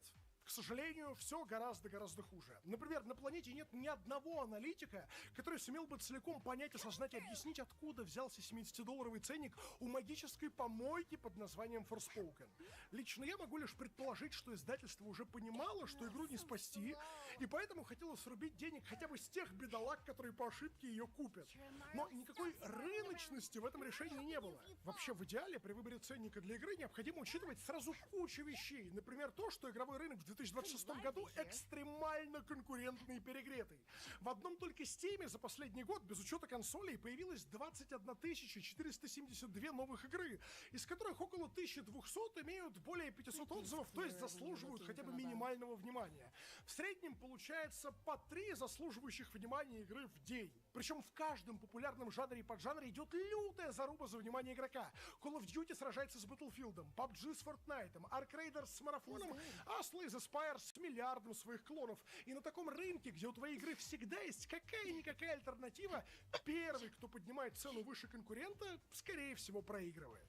Игрушки — это ведь далеко не товар первой необходимости. Тут, если что, всегда можно подождать скидочек, взять себе какую-нибудь альтернативу или даже затарить игру в бесплатном магазине дяди Хаттаба. Ну, например, можно ли налепить на свой уникальный героический шутер, инновационную королевскую битву или экстракшн-шутер ценник, пусть даже не в 70, это многовато, хрен с ним, пусть даже в $40? Ну, конечно, можно. И у нас есть прекрасный пример в виде Конкорда. Сразу после такого премиального релиза можно взять корзину с попкорном, сесть в первом ряду и наслаждаться зрелищем тотальной аннигиляции твоей собственной игры в прямом эфире от какого-нибудь бесплатного Overwatch или Fortnite. Более того, даже весьма компетентные бесплатные игры типа Хайгарда проигрывают конкуренцию другим бесплатным играм, потому что бесплатности самой по себе уже давным-давно недостаточно. Нужна изюминка, нужен какой-то крючочек, за который твоя игра сумеет вытащить игрока из игры конкурентов, в которой он провел десятки или сотни часов, и закинуть в твою игру. И если такого мощного крючка у твоей игры нет, или он слабый, то даже бесплатный проект будет обречен. Но конкуренция — это далеко не единственное, что давит на цены. Например, я уверен, что абсолютно подавляющее большинство из вас при виде предложения затарить себе условного Лего Бэтмена, например, за 8000 рублей или $90, просто покрутят пальцем у виска. Скажу вам больше, даже американцы при виде такого ценника покрутили бы пальцем у виска. А вот японцы будут готовы расстаться с денежками, если им за это предложить правильную игру. Именно из-за такой гиперлояльности Nintendo могут позволить себе лепить на Mario Kart World огромный ценник. Мало того, что они продают весьма уникальный товар в виде семейной кооперативной аркадной гоночки, великолепно исполненной, кстати, так еще и гиперлояльный и самый платящий в мире японской аудитории. Только на всякий случай уточню один момент. Сейчас иена очень сильно просела по отношению к доллару, поэтому может казаться, что Mario Kart в Японии стоит не так уж и много, где-то в районе $60. Но на фоне других AAA-релизов ему налепили просто конский ценник. Там плюс 15-20% к стандартному. Так что на цены влияет еще и региональность. Если ты делаешь игру для американцев и европейцев, ценник можно чуток приподнять. Если для японцев, как Nintendo, можно вообще греть их по полной, потому что самурайчики — это самые тратящие геймеры на планете. А если твоя основная аудитория из СНГ или стран Азии, то надо ставить цену пониже или вовсе делать игру фри-то-плейной, как и поступают ребята из Михайо со своими всякими ханкаями, геншинами и прочими ZZZ. Ну и, наконец, даже если ты проанализируешь конкурентов, проанализируешь свою аудиторию, одним из ключевых моментов успешного выбора ценника для игры остается, просто правильная интуиция твоей команды маркетологов, то есть вайбик. От него никуда не деться. Маркетолог должен подумать о том, какой ценник на игре будет смотреться для нас с вами наиболее справедливым. То есть ответить на крайне субъективный вопрос о том, какова воспринимаемая ценность игры.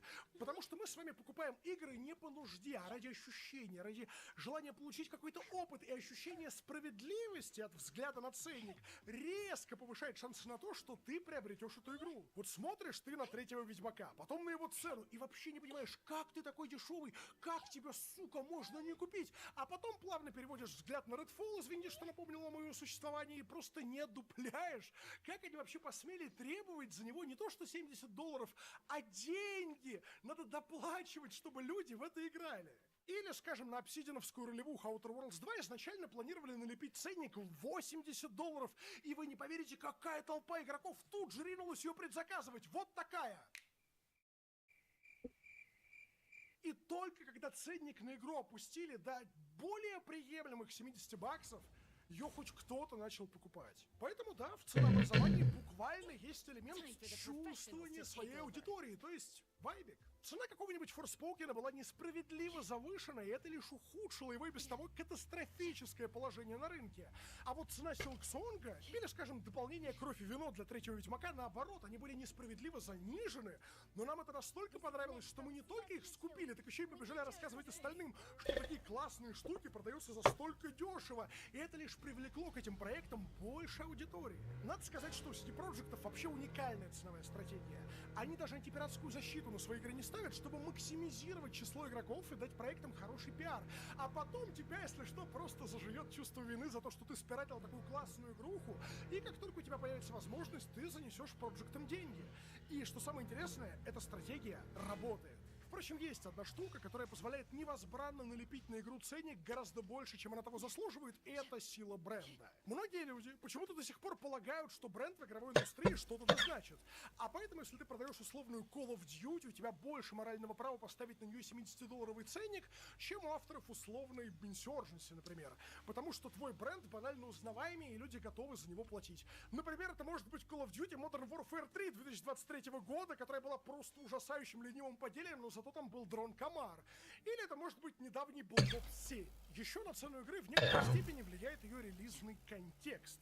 То есть некоторые события, которые происходят в радиусе нескольких недель до или после даты релиза. Например, уважаемый геймер Иннокентий весной 2025 года увидел, что какие-то бородатые чехи предлагают ему за $50 погрузиться на сотенку часов в потрясающую природу средневековой богемии в RPG Kingdom Come Deliverance 2. А рядом элегантные французы с багетами уже намекают, что за все те же $50 он вполне может запрыгнуть в крайне необычный, элегантный, эмоциональный мир Клары Обскуровны. После чего воспринимаемая ценность, хоть и графонистая, но весьма пресная Assassin's Creed Shadows, за ее $70 уже падает, потому что я уже обеспечен геймингом на ближайшие 120...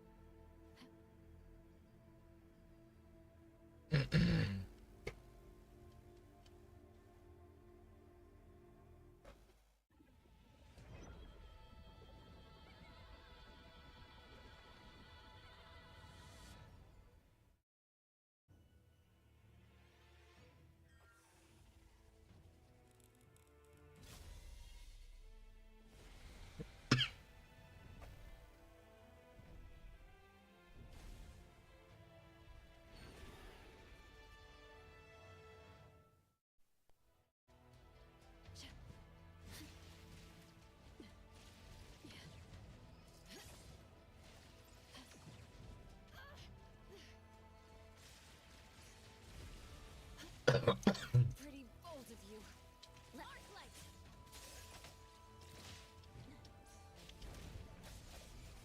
Fate splinter and fracture. Your express delivery. Exclusive delivery. Please sign here.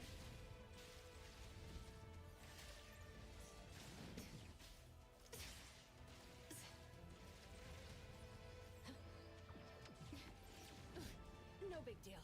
I'm here to help. Oh. Get one away. I will see through the next one. I'm here, Coco. Go. Here comes the whirlwind.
Time for the thank you for your patronage.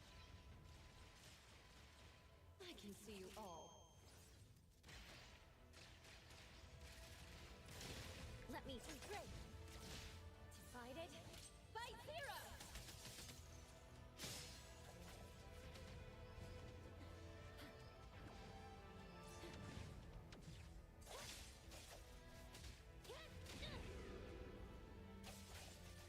I'm feeling good.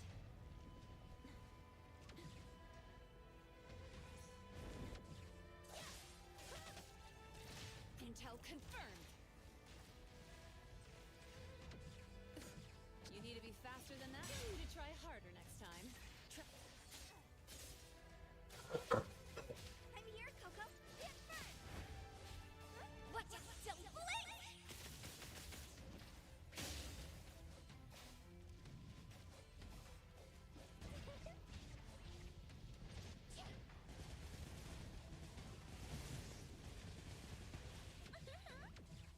Swifter than the breeze.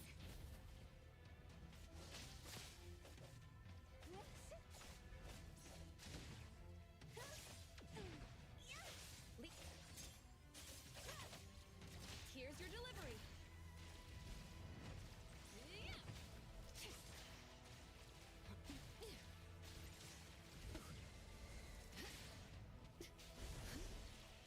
Tag, you're it. Time to eat. Watch your step. Let's go. Don't doubt me. Leave it to me, Min. I'm here, Coco. Hit first. Shift change.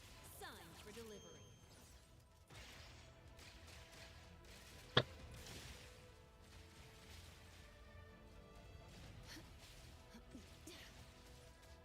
Coming through. Hey-ya! Here comes the whirlwind. Leave it to me, Mint. Let's finish this.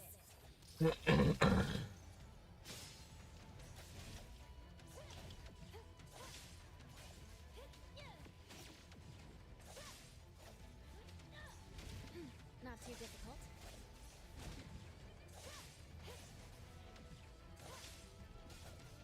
Here it is.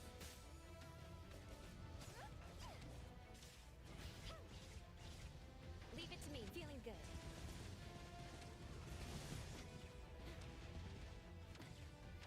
Not too difficult.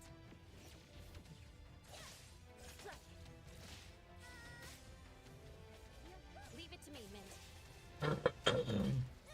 Feeling good.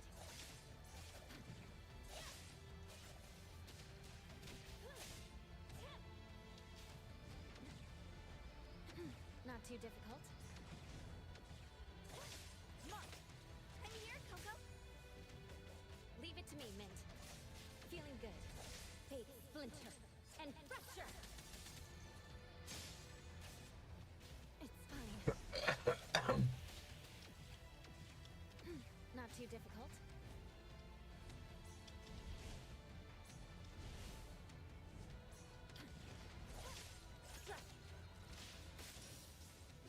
What? Don't blink. Pretty lively. Let's settle.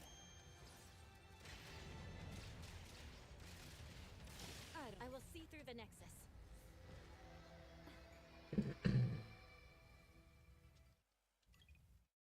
All set.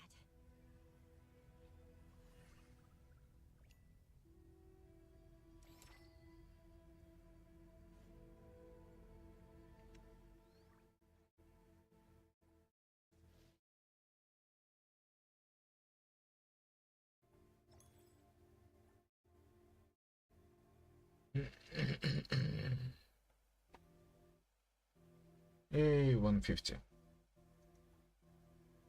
Okay, but the problem is... what do I have to do now? To claim those? Fight them? No clue. Часов. А что мне предложит это игра, которая дороже. Просто масштабную карту Японии, неплохой графончик и там чуть-чуть. Спасибо, мне и так есть во что поиграть. Окей.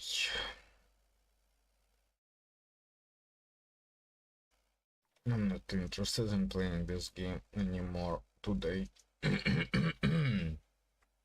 Alright, that's going to be it for the stream. Good luck, fun, thanks for watching. I'll see you next time.